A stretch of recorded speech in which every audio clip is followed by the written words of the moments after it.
nik uste dut askotan esku hartzen dela alerta ikurrik egon gabe. Eta horrek ere badu ondorioa. Bere ondorioa, ez da? Bai. Gurasoen ezin horrek, ez? Edo presa horrek nolabait ere, ez? Presioa, guk sentitzen dugun presio hori azkenean umengan proiektatu dezakegu, eta hori ere garapenerako ez da ona, ez? Ez, hizkuntzarekin agian ezin da inbeste eragin, ze mingaina ezin diegu mugitu oraingoz, lehenago hitz egin dezaten, orduan horrengatik da inbeste aur logopedian orain.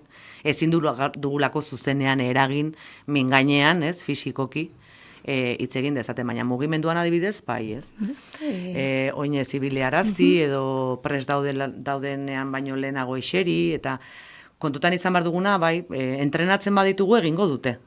Nola, beste gauza bada, zenolako gorputz eskema integratuko duen, zenolako gorputz unitatea dela sentituko duen, zer nolako trebezia izango duen mugimenduari begira, edo ez desberdina izango da, eta kontutan izan behar duguna da, horrelako garapenean, eragiten dugunean, modu hain zuzenean, eta normalean ez oso positiboan, aurrari galerazi egiten diogula bizi beharreko hainbat fase, ez?